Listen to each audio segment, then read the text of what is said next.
దేవుని యొక్క మహాకృపను బట్టి మరి ఒక బుధవారం దినమున మనం ఇలా కలుసుకోవడానికి దేవుడు మనకి ఇచ్చిన అవకాశాన్ని బట్టి ముందుగా తండ్రి అయిన దేవునికి వందనాలు తెలియజేసుకుంటున్నాను. అలాగే చేరువచ్చిన మీ అందరికీ కూడా యేసుప్రభు నామంలో వందనాలు తెలియజేసుకుంటున్నాను. ప్రార్థన చేసుకుని ఒక కార్యక్రమాన్ని ప్రారంభించుకుందాము. ప్రార్థన. దయ కలిగిన మా తండ్రి, ప్రేమ కలిగిన మా నాయన, కృప కలిగిన మా తండ్రి, మీ యొక్క అపారమైన ప్రేమ చేతను కృపచేతను మమ్మల్ని కాచి కాపాడి సజీవులుగా భద్రపరిచి నాయన మీ యొక్క రెక్కల చాటును ఉంచినందుకే మీ కృతజ్ఞతాస్తుతులు స్తోత్రములు తండ్రి. మరి నాయన ఈ యొక్క రాత్రికాల సమయంలో మీ యొక్క సన్నిధికి మమ్మల్ని చేర్పించి మీ యొక్క వాక్యాన్ని విరుటకును మీ యొక్క నామాన్ని భయంపరచుటను మీరు ఇచ్చిన అవకాశాన్ని బట్టి మీకు వందనములు తండ్రి. మేము ఇక్కడికి వచ్చి నాయన మీ యొక్క లేఖనములను విని గ్రహించి అర్థం చేసుకొని మా హృదయంలో భద్రపరుచుకొని వాక్యానుసారమైన జీవితాన్ని జీవించుటకును నాయన మా విశ్వాసాన్ని నాయన పెంపొందించుటకును ఆత్మీయంగా బలపడుటకును మీరు ఇస్తున్న అవకాశాన్ని బట్టి మీ కృతజ్ఞతాస్తుతులు స్తోత్రములు తండ్రి. మా నాయన మేము మీ యొక్క సన్నిధిలో ఉన్నంతసేపు కూడా శ్రద్ధ కలిగి ఏకాగ్రత కలిగి నాయన ఉండేటట్లు మీ యొక్క సహాయాన్ని దయచేయండి. మా మనసు పరిపరి విధాలుగా పోనవ్వకుండా ఏకాగ్రతతో మీ యొక్క సన్నిధిలో ఉండేటట్లు మీ యొక్క సహాయాన్ని దయచేయమని ఈ చిన్న ప్రార్థన యేసుక్రీస్తు వారి పరిశుద్ధమైన నామంలో అడిగి వేడుకుంటున్నాం తండ్రి. సహోదరుడు సాత్విక్ వచ్చి నాకు కీర్తనలో సహకరించాలని కోరుతున్నామండి. క్రైస్తవ కీర్తన నుంచి 20వ నంబర్ కీర్తన, దేవుని యందు నిరీక్షణ ఉంచి అని కీర్తన పాడుతున్నాను.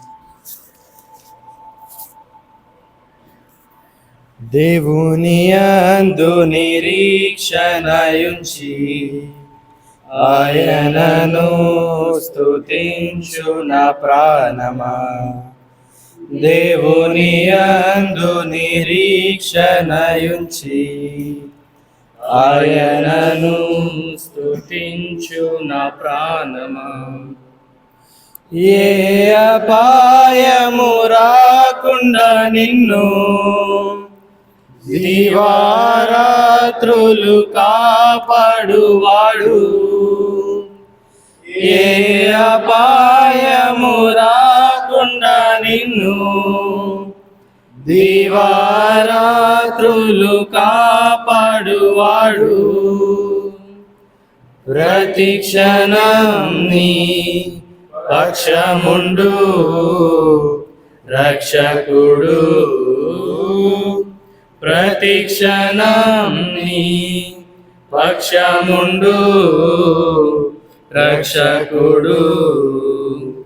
దేవుని యందు నిరీక్షణ ఉంచి ఆయనను స్తుతించు నా ప్రాణమా. చీకటిని వెలుగుగా చేసి ఆయనే నీ ముందు పోవువాడు. చీకటిని వెలుగుగా చేసి ఆయనే నీ ముందు పోవువాడు. సత్యమగు జీవమగు మార్గమేసే. సత్యమగు జీవమగు మార్గమేసే. దేవుని యందు నిరీక్షణ ఉంచి ఆయనను స్తుతించు నా ప్రాణమా. తల్లి తన బిడ్డను మరచినను మరువడు నీ దేవుడు నిన్ను. తల్లి తన బిడ్డను మరచినను మరువడు నీ దేవుడు నన్ను. తల్లి కన్నా తండ్రి కన్నా ఉత్తముడు. తల్లి కన్నా తండ్రి కన్నా ఉత్తముడు. దేవుని యందు నిరీక్షణ ఉంచి ఆయనను స్తుతించు నా ప్రాణమా. నీకు సహాయము చేయువాడు సదాదుకొనువాడు ఆయనే. నీకు సహాయము చేయువాడు సదాదుకొనువాడు ఆయనే. ఆదరము ఆదరణ ఆయనలో, ఆదరము ఆదరణ ఆయనలో. దేవుని యందు నిరీక్షణయుంచి ఆయనను స్తుతించు నా ప్రాణమా. నీకు విరోధముగా రూపించిన ఏ విధాయుధమును వర్ధిల్లదు. నీకు విరోధముగా రూపించిన ఏ విధాయుధమును వర్ధిల్లదు. శత్రువులు మిత్రులుగా మారుదురు. శత్రువులు మిత్రులుగా మారుదురు. దేవుని యందు నిరీక్షణయుంచి ఆయనను స్తుతించు నా ప్రాణమా. పర్వతములు తొలగిపోయినను తన కృప నిన్ను ఎన్నడూ వీడదు. పర్వతములు తొలగిపోయినను తన కృప నిన్ను ఎన్నడూ వీడదు. కనికర సంపన్నుడు నా దేవుడు. కనికర సంపన్నుడు నా దేవుడు. దేవుని యందు నిరీక్షణయుంచి ఆయనను స్తుతించు నా ప్రాణమా. కీర్తనలో సహకరించిన సహోదరునికి వందనాలు తెలియజేసుకుంటున్నాను అండి. అలాగే సమయం అవుతుంది కాబట్టి ఈ యొక్క సమయాన్ని సహోదరులు కిరణ్ కుమార్ గారికి మనం ఇద్దాం. దయచేసి అందరూ కూడా శ్రద్ధగా వాక్యం వినాలని మీ అందరినీ ప్రేమతో కోరుతున్నాను.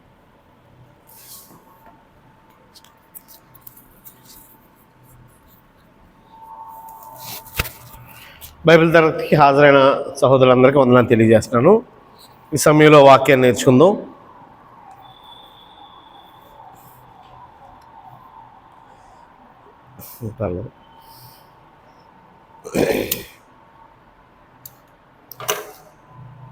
బుధవారం బైబిల్ తరగతిలో స్ట్రైట్కి పెట్టినది బోర్డు కనిపించుకుని కూర్చోదు. నలుగురు ఉన్నప్పుడు కూడా బోర్డు కనిపించుకోలేదు. ఇలా జరగదు.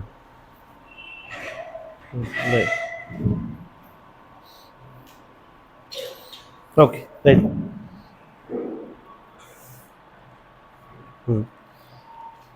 చాలా నెలల తర్వాత వేడిగా ఉందండి. ఏసీ వేసుకుందామా? ఏసీ వేయండి. ఓకే. చాలా నెలల తర్వాత మరలా ద్వితీయోపదేశకాండం ప్రారంభిస్తున్నాం. అంటే పునఃప్రారంభం. మధ్యలో బ్రేక్ పడిపోయింది. కీర్తనలో యేసు ప్రభు యొక్క ప్రవచనాలు చదువుకున్నామండి చాలా రోజులు. దానివల్ల అంటే ఈ చర్చ్ బిల్డింగ్ ఇష్యూస్ వల్ల మధ్యలో ఆ టాపిక్ నేను కంటిన్యూ చేయలేదు. ఒకసారి కీర్తనలు ప్రారంభించిన తర్వాత దాన్ని ఆపలేకపోయాను, అంతే. అదే కారణం. సో ద్వితీయోపదేశకాండమే. అయితే ఈరోజు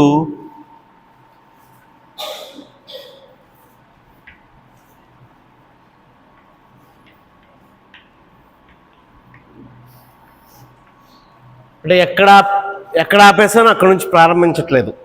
అంటే మనం ఎక్కడ చదువుకుంటున్నాం అంటే ఇంచుమించు ద్వితీయోపదేశకాండం 22 అధ్యాయం వరకు చదివేసామండి మనం అనుకుంటున్నాను. న్యాయ విధులు ఎవరైనా చెప్తారా ఎంతవరకు చదివాము?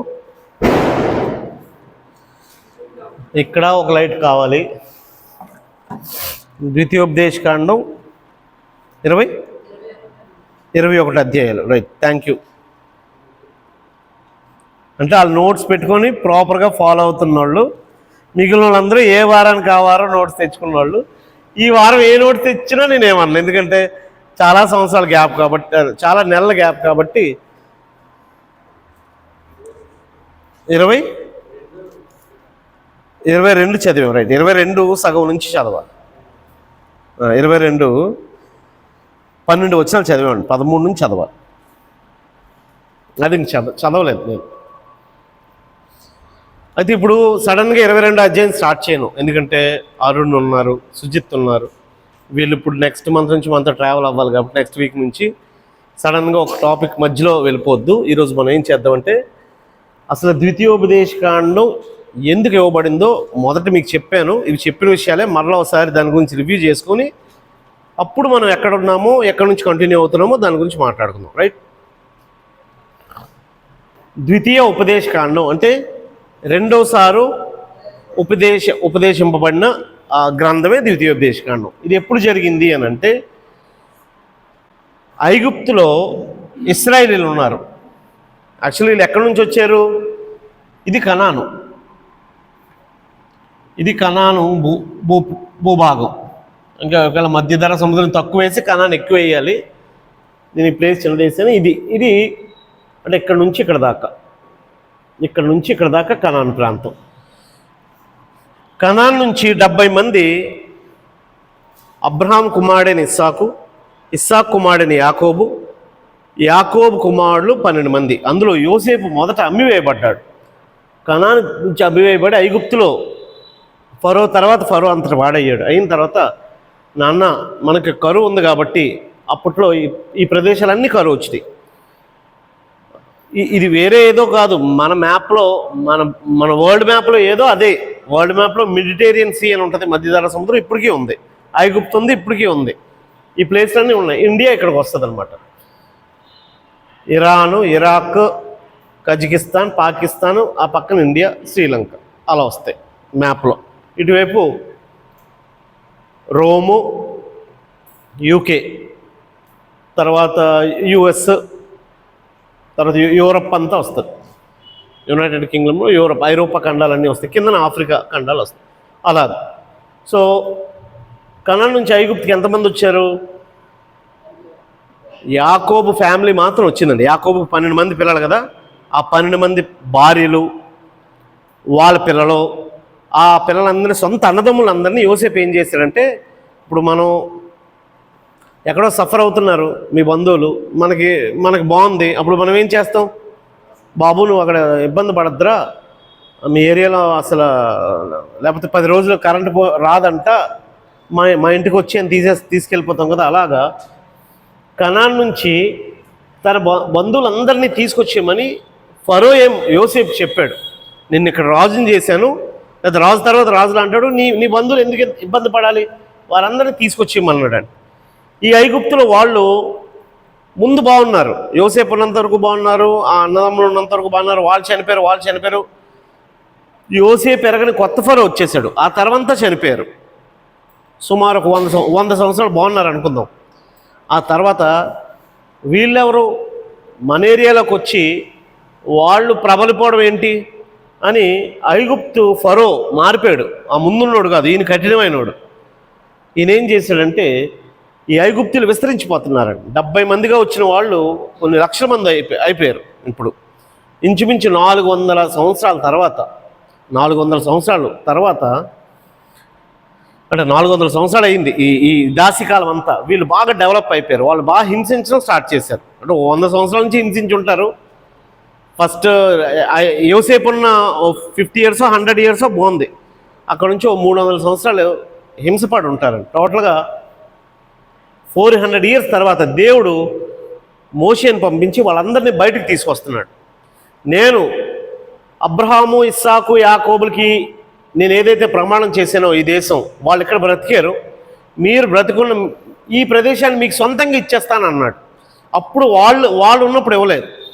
ఏదైతే ఈ అద్దెంట్లో మనం ఉన్నామో ఇదే మీ సొంతం అయిపోద్ది అన్నాడు అనుకో దేవుడు, ఓనర్ కనబడలేదు కదా, మీ అద్దెల్లే మీరు కొనుక్కుంటారు అంటే అది ఆశీర్వాదమేనా? మీరు ఒక ఇంటికి అద్దెకి వెళ్ళారు, ఉండి వాళ్ళు అమ్మేయాలనుకుంటున్నారు, మాకు ఈ ఇల్లు నచ్చిందండి, ఎంతకాలం ఉంటున్నాం, మీరు ఎంత రేటు చెప్తారో ఆ రేటు మేమే ఇచ్చేస్తామంటే మీకంటే మాకు ఇంకంతకన్నా హ్యాపీ ఏముందండి, ఎవరికో అమ్మడం కన్నా అని మీకే అమ్మారు అనుకోండి, అద్దెంటికే మీరు ఓనర్ అయిపోతే అది ఆశీర్వాదమే.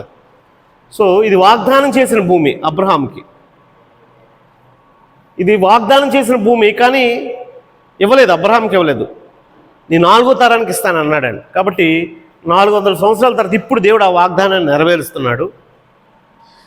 ఐగుప్తు నుంచి ఇశ్రాయేలుని బయటికి తీసుకొని రావాలి. కాబట్టి అప్పటికే వీళ్ళ చేత వెట్టి చాకరీ చేయించుకుంటున్నాడు ఆ రాజు. ఇప్పుడు వాళ్ళని బయటకు పంపిస్తే పనులు ఎవరు చేస్తారు? ఐగుప్తులో అప్పటికే పెద్ద పెద్ద పట్టణాలు కట్టారండి. రామసేసు, పితోము అనే పట్టణాలని వీరే కట్టారు. ఇప్పుడు కట్టడాల వల్ల దేశానికి పేరు వస్తుందా? వస్తుంది. గ్రేట్ వాల్ ఆఫ్ చైనా ఇప్పటికీ మనం చెప్పుకుంటున్నాం, ఎంతమంది కట్టారో. తాజ్మహల్ చూడడానికి ఇప్పటికీ పరిగెడతారు. ఎంతమంది చూశారు మీలో? ఈవెంట్ నో, అయ్యో మీరు లోకగా రాలేదు. నువ్వు తాజ్మహల్ ఇంకోసారి చూపించకపోతారు గట్టిగా అడుగుతా. మళ్ళీ మీరు ఎవరు వెళ్ళలేదా తాజ్మహల్కి? మంచిదే, నేను వెళ్ళలేదు. బట్ ఎప్పటికైనా ఒకవేళ అవకాశం వస్తే సరదాగా ఫ్యామిలీతో మనం వెళ్ళొచ్చు చూడడానికి. ఇప్పుడు ప్రపంచంలో పెద్ద స్టాచ్యూ ఎక్కడ ఉందో తెలుసా? ప్రపంచంలో పెద్ద స్టాచ్యూ ఇండియాలో ఉందండి. ఇండియా సర్దార్ వల్లభాయ్ పటేల్ స్టాచ్యూయే హైయెస్ట్ స్టాచ్యూ. ఇప్పుడు అది చూడడానికి కూడా టికెట్ పెట్టేశారు. సో సరే, ఏదైనా ఒక కట్టడాన్ని బట్టి ఆ దేశానికి పేరు వస్తుంది. ఐగుప్తుకి అంత పేరు రావడానికి గల కారణం ఏంటంటే ఇశ్రాయేల్ చేసిన బానిసత్వం, ఇశ్రాయేల్ కూలీలుగా ఉండి చేసిన బానిసత్వం.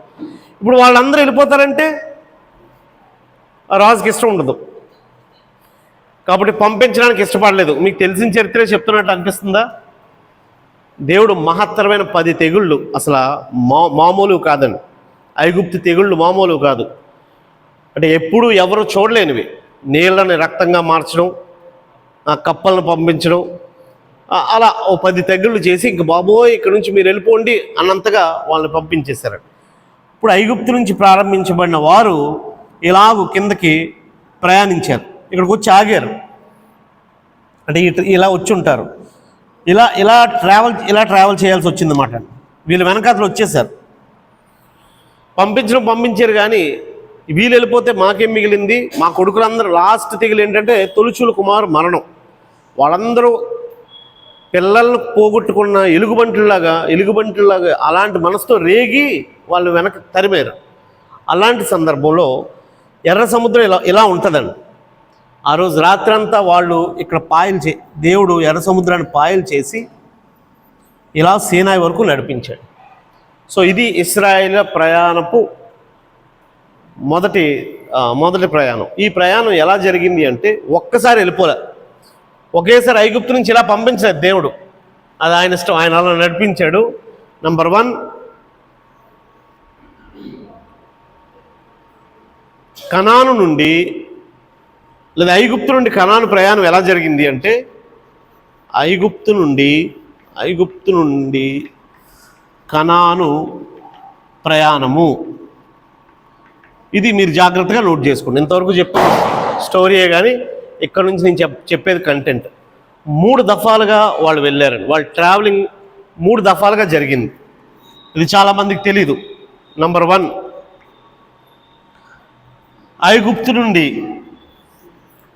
ఐగుప్తు నుండి సీనాయి వరకు, అంటే హోరేబు లేదా సీనాయి అన్నాడండి దీన్ని. సీనాయి అన్న హోరేబు పర్వతం అన్న ఒకటే.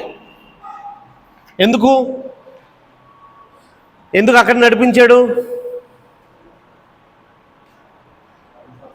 యాక్చువల్లీ దేవుడు వారిని క్యాజువల్గా కనాన్లో ప్రవేశపెట్టదలుచుకోలేదండి. దేవుడు వారికి కొన్ని నియమాలు ఇచ్చి ఆ నియమాలతో బ్రతకమని వారితో నిబంధన చేసుకోవాలని అనుకున్నాడు. ఆ కార్యం దేవుడు ఇక్కడే చేయాలనుకున్నాడు. మొట్టమొదట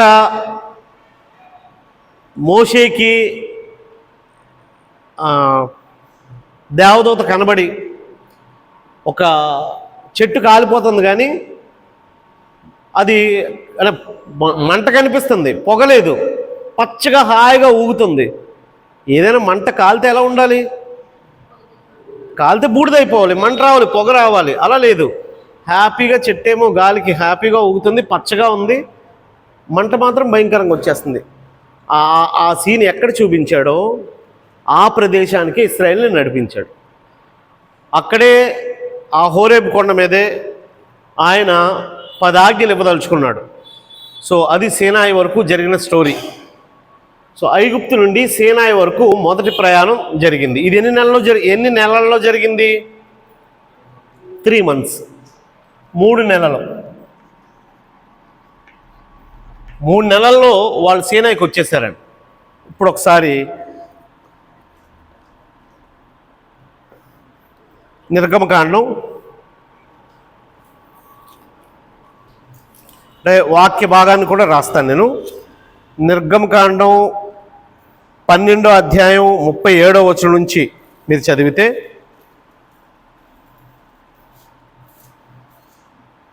నిర్గమకాండం 12వ అధ్యాయం నుంచి లేదా 12వ అధ్యాయం నుంచి వాక్య భాగం కూడా రాసుకుందాం. నిర్గమకాండం మొదటి దఫా ప్రయాణం, నిర్గమకాండం 12వ అధ్యాయం 37 నుంచి నిర్గమకాండం 19:1. ఇప్పుడు చదవండి. 37 చదవద్దు, 12:37 అవసరం లేదు. 12:37 ఐగుప్తులో రామసేసు అనే ప్రదేశం నుంచి ప్రారంభించబడారు వాళ్ళు.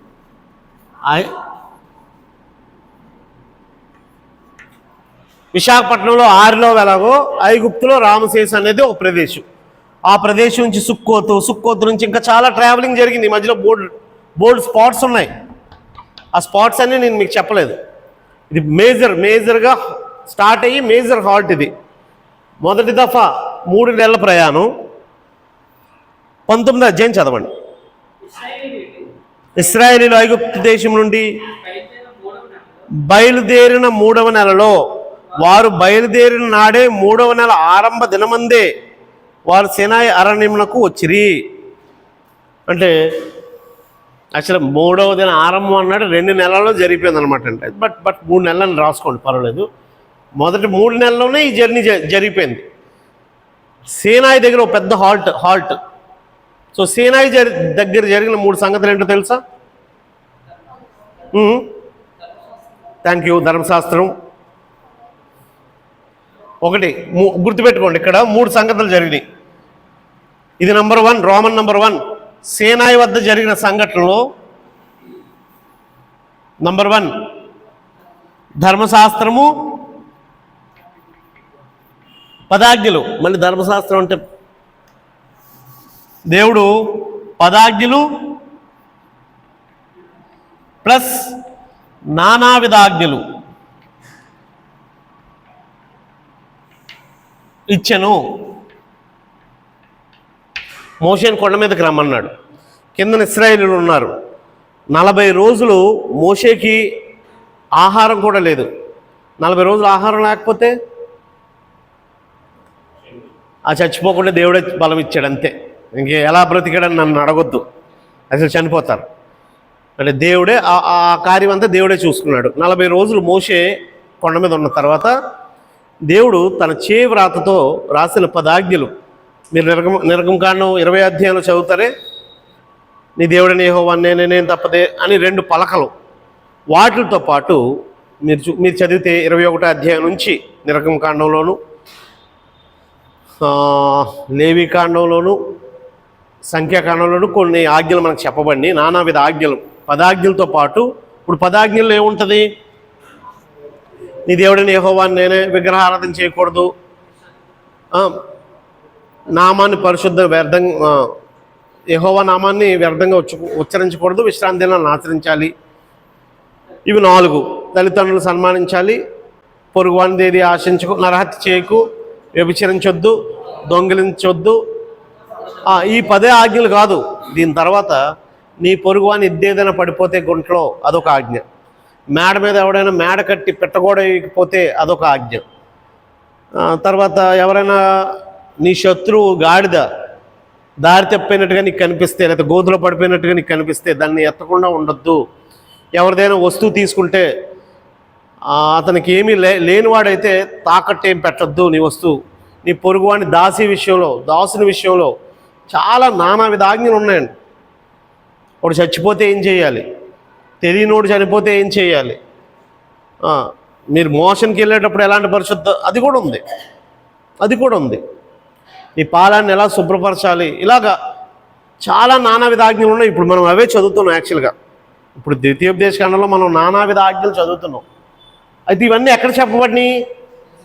సీనాయి పర్వతం దగ్గర మోషే కొండ మీద ఉన్నప్పుడు ఇవన్నీ చెప్పాడండి. 2 ఇంకేమైందో తెలుసా?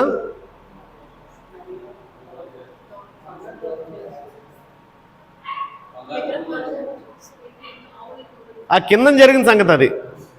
అంటే మోషేకి ఇంకేం ఇన్స్ట్రక్ట్ చేశాడు? 2 సాక్ష్యపు గుడారం. అసలు దేవాలయం అంతవరకు లేదండి. ఇప్పుడు దేవాలయం అంటే ఎలా ఉండాలో టెబర్నికల్ సాక్ష్యపు గుడారాన్ని చూపించాడు. సాక్ష్యపు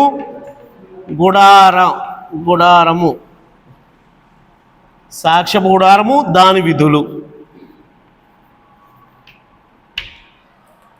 సీనాయి పర్వతం దగ్గర దేవుడు మోషే కొండ మీద 10 ఆజ్ఞలతో పాటు చూపించిన ఇంకొక సంగతి ఏంటంటే, సాక్ష్యపు గుడారం మోషే కిందకి వెళ్ళిన తర్వాత ఒక దేవాలయం కట్టాలి. ఇప్పుడు మొన్నటి వరకు మనకి చర్చ్ బిల్డింగ్ లేకపోతే కాసేపు స్కూల్లోని కాసేపు అక్కడ ఇక్కడ ఆరాధించాం కదా, వాళ్ళకు కూడా చర్చ్ బిల్డింగ్ పర్మనెంట్గా లేదు, దేవాలయం కట్టలేదు. ఎందుకంటే వీళ్ళు ట్రావెలింగ్లో ఉన్నారు, వీళ్ళు కనాని వెళ్ళాలి. కానీ ఈలోపే దేవాలయం దేవుడు నిర్మించాలనుకున్నాడు. కాబట్టి అది టెంట్ దేవాలయం. టెంట్ అంటే మన సామీన టెంట్ అనుకోవద్దు. 4 కర్రలేసి టెంట్ తీసేసి సాయంత్రం తీసేసి కాదు, దానికి చాలా పెద్ద ప్రాసెస్ ఉంది. ఇలాంటి స్తంభాలు నిలబెట్టాలి చెక్కతో. ఆ స్తంభాలన్నీ ఇప్పుడు ఈ పిల్లర్ అని అంటున్నాను, ఈ పిల్లర్ కాంక్రీట్ పిల్లర్ కదా, అవి చెక్కతో పెట్టాలన్నమాట స్తంభాలు. అది ప్లెయిన్గా కాదు, మళ్ళీ దాని మీద నగిషీ పనులు ఉండాలి. ఆ దానిమ్మ పువ్వుల్లాగా ఆకులు చెక్కతో చెక్కుతారు తెలుసా మీకు, కార్వింగ్. ఆ కార్వింగ్ వర్క్స్ అన్నీ చేయాలి. దానికి బంగారం పొదగాలి. అలాంటిది ఏదైనా ఉంటే మాత్రం పెచ్చి లాక్కొని వెళ్ళిపోతారేమో మీరు. అలా లాక్కెళ్ళిపోయాడుగా ఆ మందిరంలో పనే ఉంది. సరే, ఆ దేవుడు సాక్ష్య గుడారాన్ని చూపించి మందసం అని, లోపల అతి పరిశుద్ధ స్థలంలో మందసం ఉంటుంది. పరిశుద్ధ స్థలంలో కొన్ని వస్తువులు ఉంటాయి. ఇవన్నీ కార్వింగ్ అంటే ఇది ఇలాంటి వర్క్ చేసి దీనికి బంగారం వేసి ఇలా చాలా వస్తువులు ఉన్నాయి. ఇప్పుడు నేను అవన్నీ వల్ల పడదు. అవన్నీ ఎలా తయారు చేయాలో మోషేకి అక్షరాల అంటే దేవుని ఆత్మను మోషేకి ఇచ్చి ఇవి ఇలాగే ఉండాలని చూపించాడు. కిందకు వచ్చి మోషే అది డిజైన్ చేయాలి. అలాంటి ఆత్మనే డిజైనర్స్ కూడా ఇచ్చాడు. అహోలియాబు, బెసలేలు అనే కొంతమంది ఉన్నారు. వాళ్ళు ఈ డిజైన్స్ మోషే ద్వారా తీసుకొని వాళ్ళు పనులు చేయించారండి. ఇత్తడి పనులు, బంగారు పనులు, వెండి చాలా వాడారు. ఈ టెంట్ అంటే మామూలు టెంట్ కాదు, అది చాలా అంటే గ్రాండ్గానే ఉంటుంది. అంత మాత్రమే కాదు, ఆ టెంట్లో జరిగే పనులు అంటే ఒక వ్యక్తి బలర్పించేటప్పుడు ఏ విధంగా బలర్పించాలి, ఎవరు బలర్పించాలి, ఎన్ని బలులు ఉన్నాయి, దానికి సంబంధించిన విధి విధానాలు లేవికాండం అంతా. లేవియా కాండంలో 5 రకాల బలులు ఉన్నాయి. ఏది పవిత్రమైంది, ఏది అపవిత్రమైంది, వారు ఏ డ్రెస్ వేసుకోవాలి, ఇవన్నీ ఎక్కడ చెప్పాడంటే సీనాయి పర్వతం మీదే. మోషే కిందకు వచ్చి ఎందుకు ఇక్కడ 2 ఇయర్స్ పట్టింది వీళ్ళకి. ఇంకో 3వ విషయం ఒకటి ఉంది. ఇక్కడ 2 ఇయర్స్ పట్టింది హాల్ట్. సీనాయి పర్వతం దగ్గర వాళ్ళకి 2 సంవత్సరాలు పట్టింది. కారణం ఏంటి అని అంటే ఈ ఆజ్ఞలన్నీ వారికి వివరించాలి. నీకు డిస్టర్బెన్స్ ఉంటే తలుపు వేసేసి అటువైపు చూడకు, మొత్తం వేసేసేయండి, వేసుకోండి, మొత్తం వేసేయండి.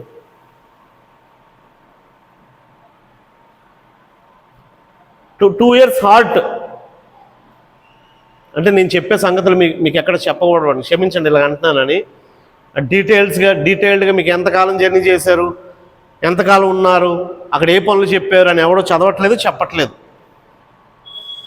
2 years హాల్ట్ సీనాయి పర్వతం దగ్గర పడింది. కారణం ఏంటి అని అంటే 10 ఆజ్ఞలతో పాటు నానావిధ ఆజ్ఞలు వివరించాలి, సాక్ష్య గుడారం నిర్మాణం చెప్పాలి, సాక్ష్య గుడారం విధి విధానాలు అంటే లేవీకాండం అంతా కూడా ఇక్కడ అయిపోయిందండి.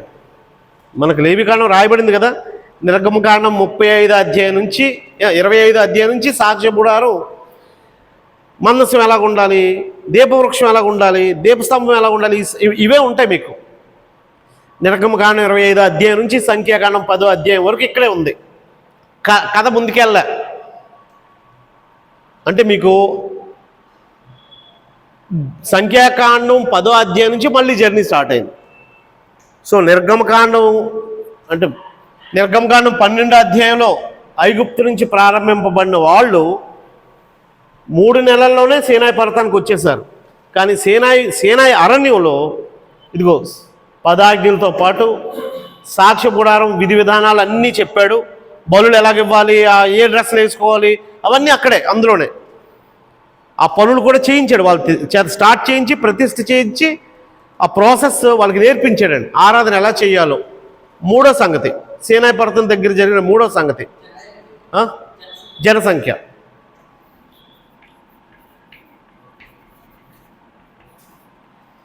మొదటిసారి జనసంఖ్య చేసింది సీనాయి పర్వతం దగ్గరే. ఒక్కొక్కరు గోత్రాలు తీసుకోవాలి, వాళ్ళు అందులో లెక్కింపబడాలి, అందరినీ కౌంట్ చేయాలి. కౌంట్ చేసి ఎంతమంది పురుషులు ఉన్నారో ఎంతమంది స్త్రీలు ఉన్నారో కౌంట్ చేయాలి. అలా లెక్కింపబడినప్పుడు మొదటి జనసంఖ్యలో జనసంఖ్య 1 అని రాయండి. ఇంకోసారి జనసంఖ్య చేశారు. ఈ మొదటి జనసంఖ్యలో 6,03,550 మంది పురుషులు తేలేరండి. అంటే 20 సంవత్సరాలు పైబడిన వాడినే కౌంట్ చేస్తారు, మిగిలిన వాళ్ళు యుద్ధానికి పనికిరారు అనమాట. 20 years బిలో పనికిరారు. సో 20 నుంచి 50 వరకు ఉన్న వయసు మధ్య ఉన్న వారిని, 60 వరకు ఉన్న వారిని కౌంట్ చేసి వారిని మాత్రమే యోధులుగా లెక్కిస్తారు. వాళ్ళే యుద్ధం చేయగలిగిన యోధులు. ఈ 3 కార్యక్రమాలు మొదటి దఫా జర్నీలో జరిగాయి. ఇది చెరిపేస్తాను, నాకు ప్లేస్ లేదు, ఓకేనా? మీరు రాసుకుంటే రాసేసుకోండి. ఎందుకు ఇదంతా జరగడానికి ఇంచుమించు 2 సంవత్సరాలు పట్టేది సీనాయి పర్వతం దగ్గర. వాళ్ళు ప్రయాణమై 3 నెలల్లో వచ్చేసారు. కానీ 3 నెలలు టెంట్లు అక్కడే ఉండిపోయాయి సీనాయి అరణ్యంలోనే. ఎందుకంటే ఈ 2 years సాక్ష్య గుడారం నిర్మాణము, విధి విధానాలు, యాజకత్వం యొక్క పరిస్థితి, ఎందుకంటే ఇది వెరీ స్టార్టింగ్ వాళ్ళకి నేర్పించాలి కాబట్టి అక్కడ టైం పట్టిందనమాట. తర్వాత జనసంఖ్య. రైట్? ఎప్పుడైనా ఈ సంగతులు విన్నావా? విన్నావు?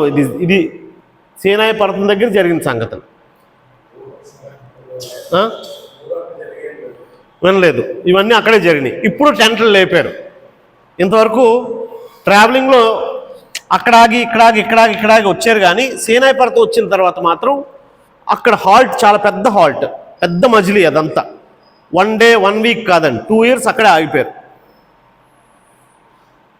నెంబర్ 2 అంటే ఇది మొదటి ప్రయాణం 3 దఫాలుగా జరిగింది కదా. మొదటి దఫా ప్రయాణం ఇది. 2వ ప్రయాణం చెరిపియొచ్చా?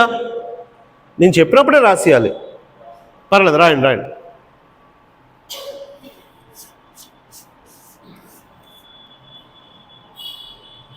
అంటే నేను ఎందుకు చెప్తున్నానంటే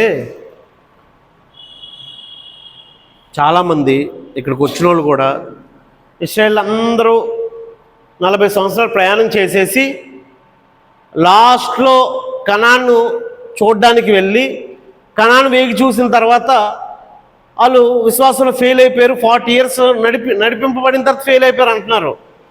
40 years నడిపింపబడిన తర్వాత ఫెయిల్ అవ్వడం కాదు.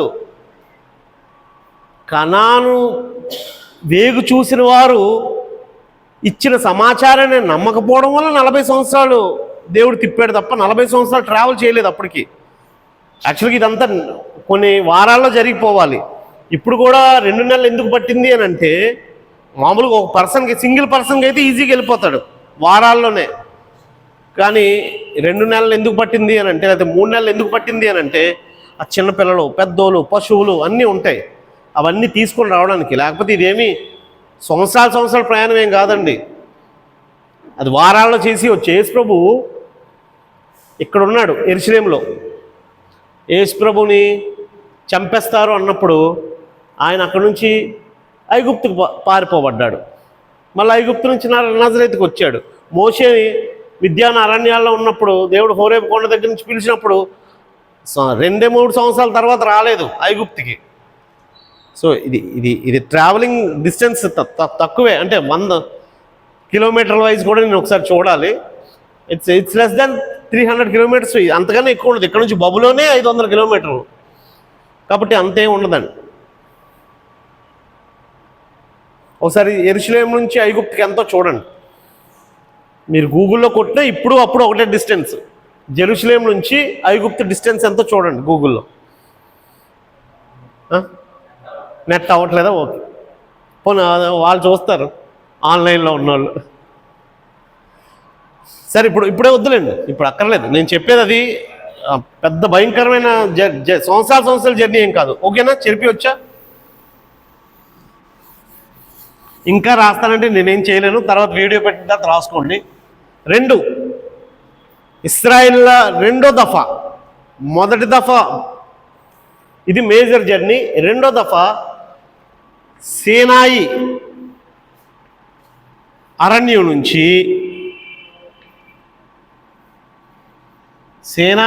నుంచి పారాను అరణ్యం. ఇది పారాను అరణ్యం. ఇదంతా పెద్ద అరణ్యం. పారాను అరణ్యంలో ఓ ప్రదేశమే కాదేశు బర్నియా.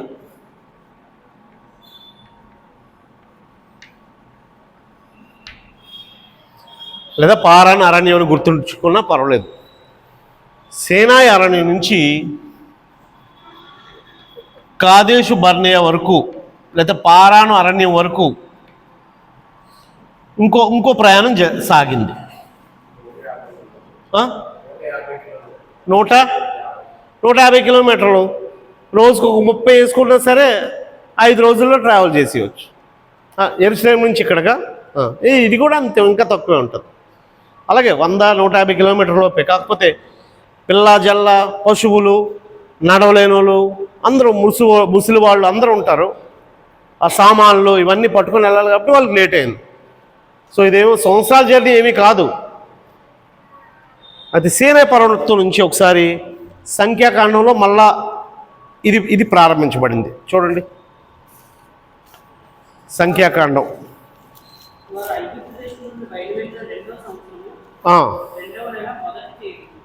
సో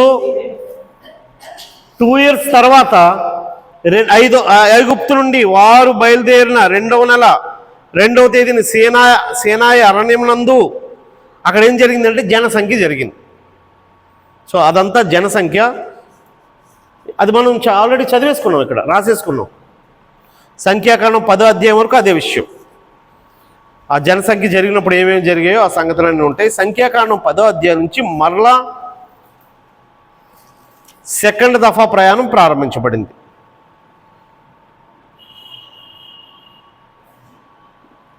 జస్ట్ 9వ అధ్యాయం 20 వచనం చదువు.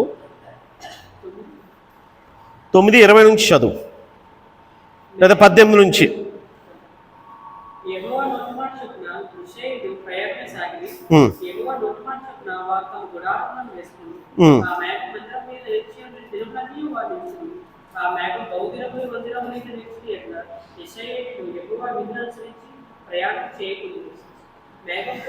మేఘము కొన్ని దినములు మందిరం మీద నిలిచేలా వారును నిలిచిరి. యెహోవా మాట చొప్పునే నిలిచిరి. యెహోవా నోటి మాట చొప్పునే ప్రయాణం చేసిరి. నేను చదువుతున్నది సంఖ్యాకాండం 9వ అధ్యాయం 21-22 వచనాలు.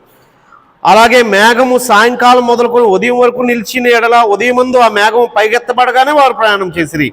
పగలేమి రాత్రి ఏమి ఆ మేఘము పైకెత్తబడినప్పుడే వారు ప్రయాణం చేసిరి. ఆ మేఘము 2 దినములు కానీ 1 నెల కానీ ఏడాది కానీ తడువు చేసి మందిరం మీద నిలిచిన ఎడల ఇశ్రాయేలు ప్రయాణం చేయక గుడారంలో నిలిచిరి. అది ఎత్తబడినప్పుడే వారు ప్రయాణం చేసిరి.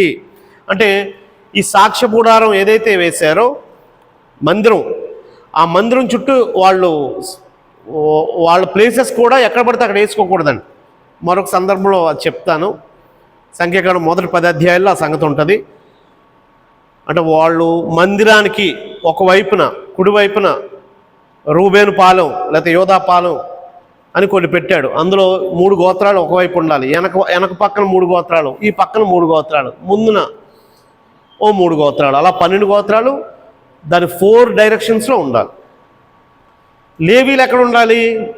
ఆ మందిరం అంటే వాళ్ళేమో పాలాలేమో కొంచెం లాంగ్ డిస్టెన్స్లో ఉంటాయి. లేవీకి 3 కొడుకులు, కహాతీలు ఒక పక్క, మెరారీలు ఒక పక్క, గుడారాన్ని ఆనుకొని ఉండాలి, గెర్షోనీలు ఒక పక్క. నేను డయాగ్రామ్ వేస్తే ఈజీ అవును, బట్ ఎప్పుడో నేను చెప్పాను, ఇది చెప్పలేదు, తెలీదా? మళ్ళీ చెప్పాలి, ఇబ్బందిగా ఉందా? అంటే ఎవరు పడితే ఎక్కడ డిసిప్లిన్ లేకుండా ఇష్టానుసారంగా వచ్చి కూర్చోకూడదు. ఒక డిసిప్లిన్ ఉంది. మందిరం ఎక్కడ వేయబడుతుందో యువతల పక్క కూర్చోవలసిన టెంట్లు ఎవరైతే వేసుకోవాలో ఆ గుడారాలు ఎక్కడే వేసుకోవాలి. దాన్ని రూబేను పాలెం అన్నాడు, అందులో 3 గోత్రాలు ఉంటాయి. ఇంకోటి యోధా పాలెం అన్నాడు, అందులో 3 గోత్రాలు ఉంటాయి. ఇంకొకటేమో షిమ్యో మనశ్శాయలు మర్చిపోయాను. 4 పాలెల్లో 4 3 12. లేవి గోత్రం మాత్రం ఎక్కడ ఉండాలంటే ఈ గుడారాన్ని ఆనుకొని ఉండాలండి. గిఫ్ట్ ఏంటో తెలుసా? మోషేకి అహరోనుకి లేవికి 3 కొడుకులు కదా, కుడివైపు ఒకడు, మందిరానికి కుడివైపు, ఎడమవైపు, వెనకాతల వైపు. ఫ్రంట్ సైడ్ ఎవరు గుడారాలు ఉండాలి తెలుసా? మోషే, అహరోను, మిరియాము. అమ్రాము యోకేబేదులకు ఇచ్చిన దీవెన మోషే అహరోను గుడారాలు మాత్రం గుడారానికి ఫ్రంట్ ఇచ్చాడు. దేవుడు ఇచ్చిన ప్లేసెస్ అవి. ఎందుకు మోషే అని అనొద్దు, వీళ్ళందరినీ నడిపిస్తున్నాడు ఆయన. అప్పుడు అయితే మన పాయింట్ యాక్చువల్గా ఇప్పుడు ఇశ్రాయేల్ ప్రయాణం అంతా కాదు, ద్వితీయోపదేశ కాండం. అక్కడికి మిమ్మల్ని తీసుకురావాలి నేను. ఇప్పుడు నాకు ఇంకొక 15 గంట 10 నిమిషాలు ఉంది. సీనాయి అరణ్యం నుంచి కాదేశు బర్నేయ వరకు 2వ ప్రయాణం. ఈ సీనాయి అరణ్యం నుంచి ఎప్పుడు ప్రారంభించబడ్డారంటే 10వ అధ్యాయం 11వ వచనం. సంఖ్యాకాండం 10వ అధ్యాయం 11వ వచనం నుంచి, సంఖ్యాకాండం 10వ అధ్యాయం 11వ వచనం నుంచి చదువు.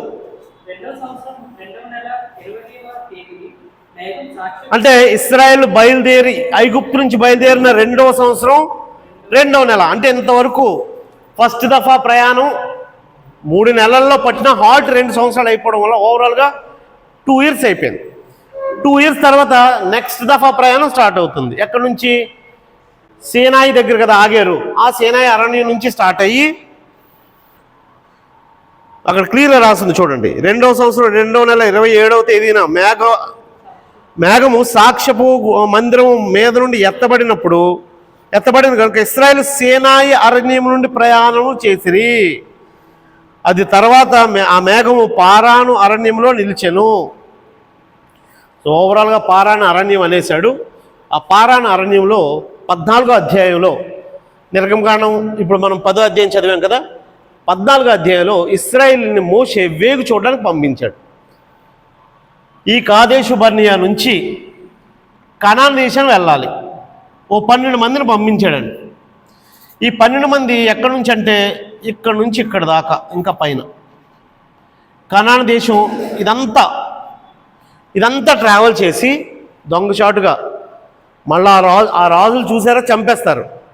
వాళ్ళకి తెలియకుండా ఆ దేశం కోటలు గల దేశమా కాదా, ఆ దేశంలో పశు సంపద ఎలా ఉంది, ఆ దేశపు చెట్లు ఎలా ఉన్నాయి, మంచి ఆహారం, పొలాలు, పంట బాగా దొరుకుద్దా, వాళ్ళ సంఖ్య ఎంత, మనం యుద్ధానికి వెళ్తే ఆ రాజ్యాన్ని జయించగలమా, వాళ్ళు గుడారాల్లో నివసిస్తారా, వాళ్ళ బిల్డింగ్లు ఉన్నాయా, రాతి కట్టడాల్లో ఉంటారా, వాళ్ళకి మేడలో కోటలు ఉన్నాయా, ఆ రాజ్యాలకి బురుజులు ఉన్నాయా, ఇవన్నీ చెక్ చేసుకుని రండి అని పంపించాడు.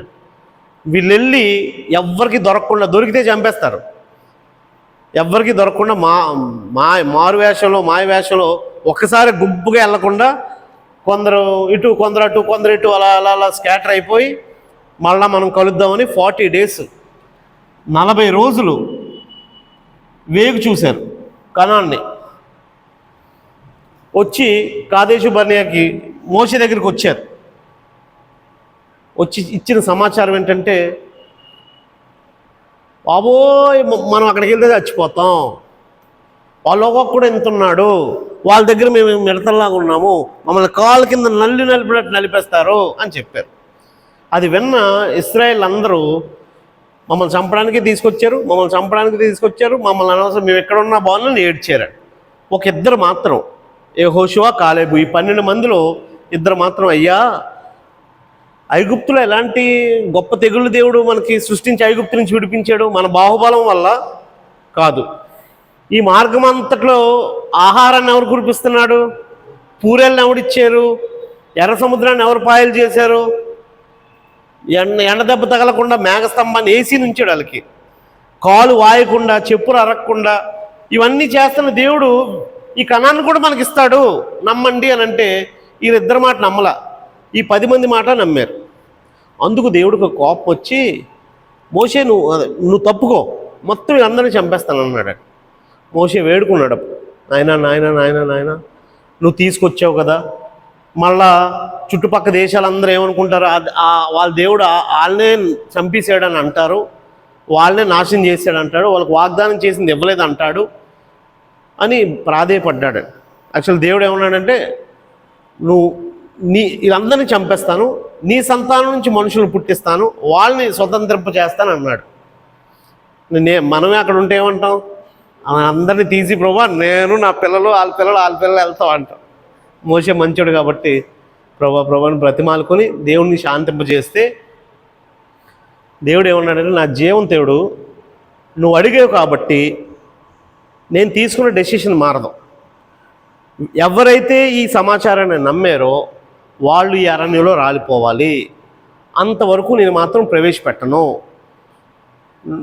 నీ మాట చొప్పున లేకపోతే నా వాగ్దానం చొప్పున నేను వీళ్ళు ప్రవేశపెడతాను, కానీ వీళ్ళు ప్రవేశపెట్టను, వీళ్ళ పిల్లలు ప్రవేశపెడతాను, వీళ్ళు మాత్రం ప్రవేశపెట్టను. అందుకోసం ఈ పారాను అరణ్యంలోనే ఇక్కడే 40 సంవత్సరాలు తిప్పాడు. సో దీని హాల్ట్ ఎండింగ్ లేదు ఇక్కడ. సంఖ్యాకాండం అంటే మళ్ళీ ఎక్కడి నుంచి కాదేశ్ బరి నుంచి ప్రయాణమైనది నేను చూపిస్తాను. దీని హాల్ట్ మాత్రం 40 ఇయర్స్ అయిందండి. ఇది 2 ఇయర్స్ హాల్ట్ అయితే ఇది 40 ఇయర్స్. అంటే ఆ అవిశ్వాసులు అవిధేయులు చచ్చిపోయే వరకు ఆయన వారిని ప్రవేశపెట్టదలుచుకోలేదు. వాళ్ళందరూ అవిధేయత చేత రాలిపోవాలని. కాబట్టి దేవుడు ఆకాశం నుంచి అగ్ని పంపించి, లేకపోతే వాళ్ళు ఎప్పుడెప్పుడు అవిధేయత చూపించారో అవిధేయతను బట్టి వాళ్ళు చనిపోయే వరకు వెయిట్ చేశాడు. మొదటిసారి జనసంఖ్య ఎక్కడైతే జరిగిందో చెరిపేశాం కదా మనం. ఈ జనసంఖ్యలో 20 సంవత్సరాలు దాటకుండా ఉండిన వాళ్ళు ఇప్పుడు పెద్ద పెరుగుతారు కదా, వాళ్ళు ఈసారి జనసంఖ్యలోకి వచ్చారు తప్ప వాళ్ళ తండ్రులు మాత్రం అందరూ చనిపోయే వరకు దేవుడు వాళ్ళని ప్రవేశపెట్టలేదు. అది దేవుడు లెక్క. సో ఇప్పుడు ఇంచుమించు ఆ సంవత్సరాలు 40 సంవత్సరాలు పూర్తి అయిపోయిన తర్వాత వారు మరలా ప్రయాణం అయిపోయి, అది ఎక్కడ జరుగుతుంది, అది ఎక్కడ మీకు కనబడుతుంది అని అంటే,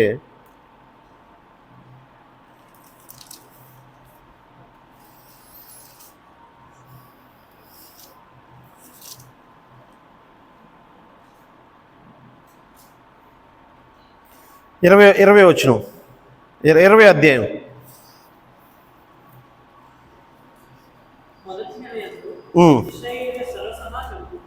సంఖ్యాకాండం 20 అధ్యాయం చదువుతున్నాడండి.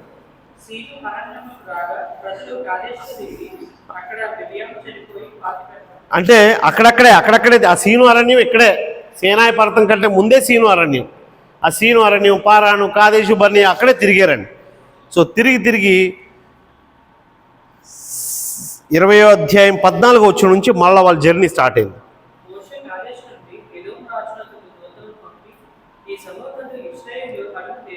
రైట్. సో కాదేశ్ నుంచి మరల ప్రయాణం 40 సంవత్సరాల తర్వాత స్టార్ట్ అయింది. 3వ దఫా ప్రయాణం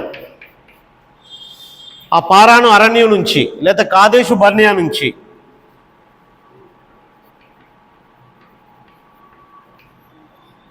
అంటే ఇది ఎంతవరకు వేసుకుంటారంటే సంఖ్యాకాండం ఇప్పుడు చదివి వచ్చిన ఏంటి తమ్ముడు 20వ అధ్యాయం 14.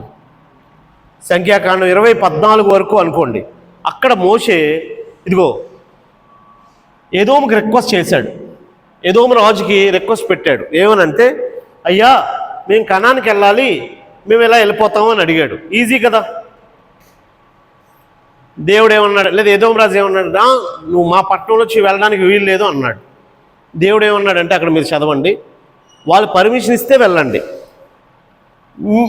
అసలు మీ ఊర్లోంచి వెళ్ళాం, మీ గ్రామాల్లోంచి మేము వెళ్ళాం, మేము పక్క నుంచి బైపాస్లోంచి వెళ్ళిపోతాం, మీ ఊరు చివరిలోంచి వెళ్ళిపోతాం, మీ పట్టణాలను మేము ముట్టుకోం, మీ పశువులను మేము ముట్టుకోం, మా పశువులు ఒకవేళ మీ చెరువులో నీళ్ళు తాగిన, పొలంలో ఆహారం తిన్న, ఆఖర్చు కూడా మేము ఇచ్చేస్తాం అన్నా కూడా ఏదో ఒప్పుకోలే. యాక్చువల్గా అప్పుడు ఏమనాలి తెలుసా, దేవుడు గో అండ్ అటాక్ అనాలి, వెళ్ళి వాళ్ళు జయించండి అనాలి, కానీ ఇవ్వలేదండి. ఏదోము దేశాన్ని దేవుడు ఏసావుకి ఇచ్చాను, దాంట్లో ఒక్కడుగు కూడా మీకు ఇవ్వను అన్నాడు. కాబట్టి ఏదో ముట్టుకోకుండా వాళ్ళు మోయాబు అమ్మోనీలు ఇలాగ వెళ్ళారు. అంటే వీళ్ళు కూడా రానివ్వలేదు. మా మా మా ప్రాంతం నుంచి అమ్మోనీలు యాక్సెప్ట్ చేయలేదు, మోయాబీలు యాక్సెప్ట్ చేయలే. మోయాబు అమ్మోను ఎవరు? లోతు పెద్ద కుమార్తె సంతానం, లోతు చిన్న కుమార్తె సంతానం. ఇది లోతుకి ఇచ్చాను కాబట్టి దాన్ని మీకు ఇవ్వను అన్నాడు. అంటే దేవునికి ఎంత ఆయన చూడండి. ఏశావు యాకోబు తిరిగి వచ్చిన తర్వాత పగపెట్టుకొని చంపలేదు. ఏశావు యాకోబును మోసం చేశాడు, గుర్తుంది? ఆహారం దగ్గర నన్ను మా అన్నీ చంపేస్తాడేమో అని భయపడి ముందు దాసులను పంపించాడు, తర్వాత తన దాసీ కుమారులను పంపించాడు, ఆ తర్వాత బహుమానాల నుంచి 3 దఫాలుగా పంపించాడు. వాళ్ళందరినీ వెనకాతలు పెట్టాడు, పిల్లలందరినీ వెనకాతలు పెట్టాడు. తాను ముందెళ్ళాడు. ముందు నన్ను నరికితే నన్ను నరకాలుగా తప్ప నా పిల్లల మీద పడకూడదు అని. కానీ ఏసావు ఎదురుపడి ముద్దు పెట్టుకొని, నాకు ఇంక పగలేదు లేదా తమ్ముడు, వదిలేమన్నాడు. ఒకవేళ ఏ పాయింట్లో దేవుడు కరుణించాడో నాకు తెలియదు. ఏసావుకి ఆత్మీయంగా జీవాన్ని ఇవ్వకపోయినా భౌతికంగా మాత్రం ఆయన లెక్కలు వేరే ఉంటాయి. ఇది ఎదోము దేశానికి ఇచ్చాను, దీన్ని మీకు ఇవ్వను అన్నాడు. అక్కడ మీరు యుద్ధం చేయొద్దు అన్నాడు. అమ్మోనీలకు ఇచ్చాను, దీన్ని ఇవ్వను అన్నాడు. ఇది ఇక్కడ యుద్ధం చేయొద్దు అన్నాడు. మోయాబీలకు ఇచ్చాను, ఇక్కడ యుద్ధం చేయొద్దు అన్నాడు. సో ఇక్కడ ఎవరిని యుద్ధం చేయొద్దు అన్నాడు. మరి లోపలికి ఎలా వెళ్తారు వాళ్ళు? అమోరీలు కూడా అదే అన్నారు, మా దేశంలో పడి వెళ్ళడానికి వీలు లేదని. అమోరీలతో మాత్రం మీరు యుద్ధం చేయమన్నాడు. అందుకే అమోరీల రాజైన సీహోను, బాషాను రాజైన ఓగును ఇశ్రాయేలు జయించారు అని. ఈ దేశాన్ని జయించి, ఇది యోర్దాను నది, ఈ జయించిన తర్వాత వాళ్ళు ఇలా ఎంటర్ అవ్వాలనుకున్నారు. ఆ ఎంటర్ అయ్యే ముందు ఆఖరిగా ఇది మోయాబు మైదానం, యోర్దానికి ముందు మృత సముద్రం పైన అరాబా మైదానం అంటారు, లేదా మోయాబు మైదానం అంటారు. ఈ మోయాబు మైదానం వరకు ఇశ్రాయేలు వచ్చి తమ గుడారాలు వేసుకున్నారు. ఆ మోయాబు మైదానం దగ్గర చెప్పబడిన రివిజన్ సబ్జెక్టే ద్వితీయోపదేశకాండం. సో కాదేశు బర్నియా నుండి మోయాబు మైదానం వరకు 3rd దఫా ప్రయాణం. అది ఎక్కడి నుంచి ఎక్కడికి ఉంటుంది అని అంటే, అది సంఖ్యాకాండం 20:14 నుంచి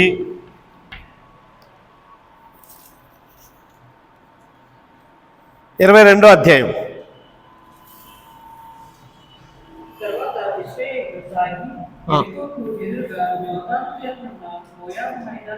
రైట్. సంఖ్యాకాండం 22వ అధ్యాయం. 22వ అధ్యాయానికి మోయాబు మైదానానికి వచ్చేసారు. మోయాబు మైదానంలో మోయాబు మైదానం దగ్గర జరిగిన సంఘటనలు ఏంటి తెలుసా? మోయాబు మైదానంలో ఈ అమోరీలనే జయించేశాడు. అసలు యాక్చువల్గా మోయాబు దేశాన్ని యుద్ధం చేయొద్దు అన్నాడు. ఆ రాజు ఊహించేసుకొని వీళ్ళందరూ పెద్ద పెద్ద రాజ్యాలనే జయించారు, మమ్మల్ని కూడా జయించేస్తారేమో అని బిలాము అనే ప్రవక్తను పంపించాడు కదా. అది ఇక్కడే మోయాబు మైదానంలో ఉన్నప్పుడే ఆ సంఘటన జరిగింది. అది ఒకవేళ మేజర్ కాకపోయినా మోయాబు మైదానం దగ్గర జరిగిన మూడు ముఖ్యమైన సంగతులు ఏంటి? 1 జనసంఖ్య.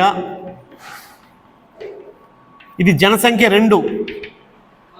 మొదటి జనసంఖ్య ఏమో సీనాయి దగ్గర జరిగింది, రెండో జనసంఖ్య ఏమో మోయాబ్ మైదానం దగ్గర జరిగిందండి.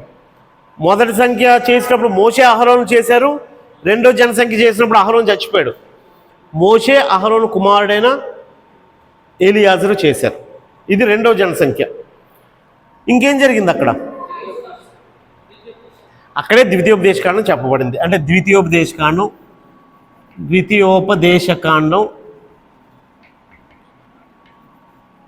ఇచ్చెను. సో ఈ ద్వితీయోపదేశకాండం ఎలా పనిచేసిందంటే, సిలబస్ అంతా చెప్పేసిన తర్వాత రివిజన్ లేకపోయింది అనుకో, మీకు రివిజన్ ఎందుకు డిసెంబర్ కల్లా సబ్జెక్ట్ క్లియర్ చేసి రివిజన్ ఎందుకు స్టార్ట్ చేస్తారో తెలుసా? అప్పుడెప్పుడో 6 నెలల క్రితం లేదా 4 నెలల క్రితం చదివావు. ఇప్పుడు కానీ నీకు అది చెప్పకపోయావు అనుకో, ఎగ్జామ్కి నువ్వు ప్రిపేర్ అవ్వలేవు. ఓ మంచి బూస్ట్లా పనిచేసిందండి. ద్వితీయోపదేశకాండం చదవండి. ద్వితీయోపదేశకాండం కనాను జయించుకోవడానికి చాలా బాగా ఉపయోగపడడానికి గల కారణం ఏంటంటే, వాళ్ళందరి చేత మోయాబ్ మైదానంలో మోషే వాళ్ళ చేతులు చాపి ప్రమాణం చేయించి, ఇదిగో ఎవరైనా దేవుని మీద కాకుండా విగ్రహాల మీద ఆధారపడితే వారు నశించిపోవాలంటే, అవును మేము నశించిపోతాం, దేవుని మీద ఆధారపడతాం అని ప్రమాణం చేశారు. తల్లిదండ్రులను ఎవరైనా నిర్లక్ష్యం చేస్తే వాడు నశించును కాక, అవును మేము దానికి యాక్సెప్ట్ చేస్తున్నాం. తన పొరుగు భార్యను ఎవరైనా ఆశిస్తే, అవును వాళ్ళు ప్రమాణం చేసి, మీరు వాక్యం విన్న తర్వాత మీరు ఆత్మ ఎలా పనిచేస్తాడు? మీరు ఒక మంచి వాక్యం విన్న తర్వాత నేను ఇలా ఉండాలి అని అనుకుంటారా లేదా? ఇప్పుడు వాక్యం వినలేనోడు ఎలా ఉంటాడు? ఇష్టానుసారంగా ఉంటాడు. సో ఇక్కడ మోయాబ్ మైదానం దగ్గర చెప్పబడిన ద్వితీయోపదేశకాండమే వాళ్ళు లేకపోతే యెహోషువ మోషే లోపలికి వెళ్ళలేదు. ఈ మోయాబ్ మైదానం దగ్గర జరిగిన ఇంకొక విషయం ఏంటంటే, మోషే చనిపోకముందు చెప్పిన ఆఖరి మరణ వాంగ్మూలం లాంటిది ఇది. బాబు ఇప్పుడు చూడు, ఓ పెద్ద ఆయన, అరే నిజంగా అన్నీ చూసారే, జాగ్రత్తరా నాయన, నేను ఉండట్లేదు. హాస్టల్లో పిల్లల్ని వదిలేస్తే ఏం చెప్తారండి? జాగ్రత్తరా, ఎవరు చెడు స్నేహాలు చేయొద్దురా, నీతిగా చదువుకోరా అని ఓ పెద్ద మనిషి తన మనవడికో తన కొడుక్కో చెప్పే సంగతుల్లాగా ద్వితీయోపదేశకాండం ఉంటుంది. కారణం ఏంటంటే, నన్ను దేవుడు రావద్దన్నాడు, నేను ప్రవేశపెట్టబట్టకూడదు. ఇక్కడ నెబో పర్వతం ఉందండి, మోయాబు మైదానం పైన నెబో పర్వతం ఉంది. అది ఎక్కితే ఇదంతా కనబడుతుంది. ఇప్పుడు కైలాసగిరి ఎక్కితే విశాఖపట్నం అంతా కనబడుతుందా? మోషేని అలా కొండ మీదకి ఎక్కించి, ఎదుగో అదే మధ్యధరా సముద్రం, ఆ సముద్రం వరకు ఇదే ప్రదేశాన్ని నేను వాగ్దానం చేశాను. ఇదిగో ఈ సీదోన్ నుంచి ఇదంతా యోదయాగా ఆ ప్రాంతం ఈ ప్రాంతం ఇదంతా నేను ఇశ్రాయేల్కి ఇస్తాను అని అన్నాడు. పాపం నేను ఒకసారి లోపలికి వెళ్తాను ప్రభా అని అడిగాడు. వీల్లేదు, నీకు ఒకసారి చూపిస్తాను, పైకి ఎక్కి చూపిస్తానంటే అలాగే అన్నాడండి. ఆ పైకి ఎక్కిన తర్వాత అక్కడే చనిపోయాడు. మోషే మరణం కూడా అక్కడే. సో ఈ మోయాబు మైదానంలో ఇవ్వబడిన గ్రంథమే ద్వితీయోపదేశకాండం. ఆ గ్రంథంలో ఇప్పుడు మోషే ఏం చేస్తున్నాడంటే, ఈ 40 yearsలో ముందు సీనాయి దగ్గర దేవుడిచ్చిన ఈ 10 ఆజ్ఞలు ఒకవేళ వాళ్ళకి గుర్తున్నాయో లేదో, వాళ్ళ పితరులకి గుర్తున్నాయి కానీ ఈ పిల్లలకి ఒకవేళ తెలియదేమో, మళ్ళా రివిజన్ చేస్తున్నాడు. అయ్యా మనం ఎక్కడి నుంచి స్టార్ట్ అయ్యామో తెలుసా? మనకి దేవుడు ఏ ఆజ్ఞలు ఇచ్చాడో తెలుసా? మీరు ఎలా బ్రతకాలో తెలుసా? మీరు వెళ్ళబోయే దేశంలో ఎలా ఉండాలో తెలుసా అని రివిజన్ చేసి ఇచ్చిన గ్రంథమే ద్వితీయోపదేశకాండాన్ని. ఎలా డివైడ్ చేయాలో నేను చెప్పానండి. ఇప్పుడు మళ్ళీ అవన్నీ చెప్పలేను. ఇప్పుడు ఎందుకు మళ్ళీ చెప్తున్నానంటే, ఇదంతా మరలా మేము డైరెక్ట్గా నీతి సూత్రాలకు వెళ్ళిపోలేను కదా నేను ఈరోజు స్టార్ట్ చేసి. సో వచ్చేవారు మనం ఏం చేద్దామంటే, ఈ మోయాబ్ మైదానంలో మోషే ఏం చేశాడంటే, సీనాయి పర్వతం దగ్గర ఇచ్చిన 10 ఆజ్ఞలు నీట్గా ఎక్స్ప్లెయిన్ చేశాడు. సీనాయి పర్వతం దగ్గర ఇచ్చిన నానావిధ ఆజ్ఞలు, ఆ నానావిధ ఆజ్ఞలు కూడా ఇక్కడ ఎక్స్ప్లెయిన్ చేశాడండి. ఆ నానావిధ ఆజ్ఞలే మనం నేర్చుకుంటున్నాం. కాబట్టి మోషే ఇచ్చిన నానావిధ ఆజ్ఞలు వచ్చే వారి నుంచి చెప్తాను. అది మరలా ఒకసారి క్రొత్త వాళ్ళు వచ్చారు కాబట్టి దాని ఇంటెన్సిటీ మనకి అర్థం కావాలి. ఇప్పుడు చెప్తున్న వాక్యం మోషే ఇశ్రాయేలీల సెకండ్ జనరేషన్తో మాట్లాడుతున్నది. దాని ఉద్దేశం ఏంటి, దాని ఉపయోగం ఏంటి, నేడు మనకు అది ఎలా ఉపయోగపడుతుంది అనేది మనం ఒకటి చూద్దాం. అర్థమైంది అనుకుంటున్నాను. ఈరోజు నేనేమి చెప్పలేదు, ఇది రికార్డ్ చేయకపోయినా పర్లేదు, చేసినా యూస్ఫుల్లే, ఎందుకంటే ఇది ఎవరికి తెలియదండి. సో దీని నిడివి మూడు నెలల జర్నీ చేసిన హాల్ట్ 2 years పట్టిందండి. ఈ సెకండ్ది 40 years పట్టిందండి అక్కడే. ఆ 40 years తర్వాత ప్రయాణం చేశారు. సో ఇంచుమించు 45 years అయిందండి. లోపలికి వెళ్ళిన తర్వాత 45 ఏళ్ళు అని అన్నాడు. అంటే ఇంకో 4-5 సంవత్సరాలు జయించారనమాట. రఫ్గా 45 years అన్నాడు ఓవరాల్గా.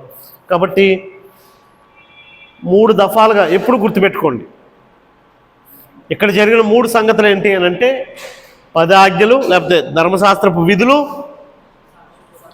సాక్షి బుడారపు నిర్మాణపు విధులు, మొదటిసారి జనసంఖ్య. సేనాయి నుండి కాదేశ్ బర్నే వరకు ఎక్కువసార్లు తిరుగుబాటు చేశారండి. మాంసం లేదని ఆ తిరుగుబాట్లన్నీ రాసుకోవచ్చు, ఇప్పుడు నేను చెప్పలేదు. కాదేశ్ బర్నే నుంచి మోయాబ్ మైదానం వరకు వచ్చారు.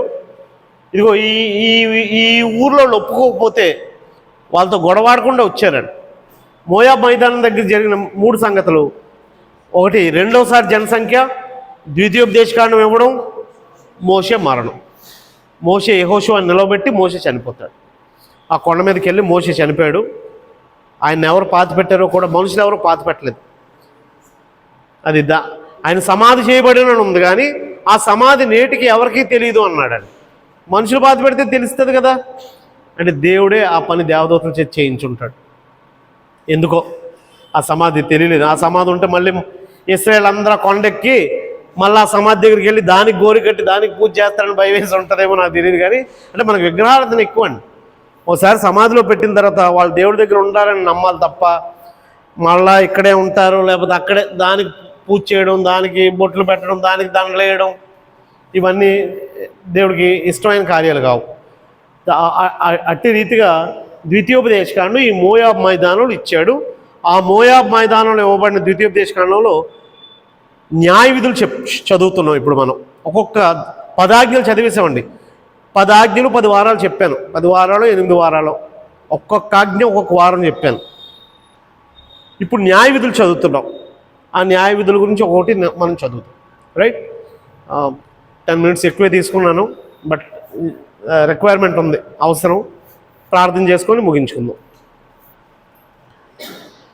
పరమందున మా తండ్రి, కృపల మా నాయన, ఈ మహోన్నతమైన శ్రేష్టమైన ఘనమైన నామానికి వందనాలు తెలియజేస్తున్నాం నాయన. నేడు ద్వితీయోపదేశకాండాన్ని మరలా ప్రారంభించడానికి, ఇశ్రాయేల్ ప్రయాణాన్ని అంతటినీ ఒకసారి మేము ఆలోచించడానికి మీరు ఇచ్చిన సమయాన్ని బట్టి మీకే కృతజ్ఞతలు. ఎంత కష్టతరమైన ప్రయాణాన్ని వారు చేశారో, ఎలాగో నడపబడ్డారో మేము చదువుతున్నాం. మోయాబ్ మైదానంలో మోషే చేత 2వ తరం వారికి ఇవ్వబడిన ఆ విధులు, లేకపోతే ధర్మశాస్త్రపు ఆజ్ఞలు, నీ ఆజ్ఞలు, నీ కట్టడలు అన్నీ మోషే వారికి వివరించడం వలన వారు దాన్ని గైకొనడం వల్ల ఎంత లాభం చేకూరిందో రానున్న రోజుల్లో మేము చదవబోతున్నాం నాయనా. ఆ విధులు మేము చదవడానికి వచ్చే వారి నుంచి సిద్ధపడి ఉండగా నీ కృప మాకు తోడుగా ఉంచండి. చేరి వచ్చిన ప్రతి ఒక్కరిని దీవించమని వేడుకుంటూ, నీ దీవెనలతో మమ్మల్ని నింపమని మా ప్రభు నీ కుమారుడు తలో రానయ్యున్న క్రీస్తు ప్రభువు నామమున ప్రార్థన అడిగి వేడుకుంటున్నాం తండ్రి. ఆమేన్.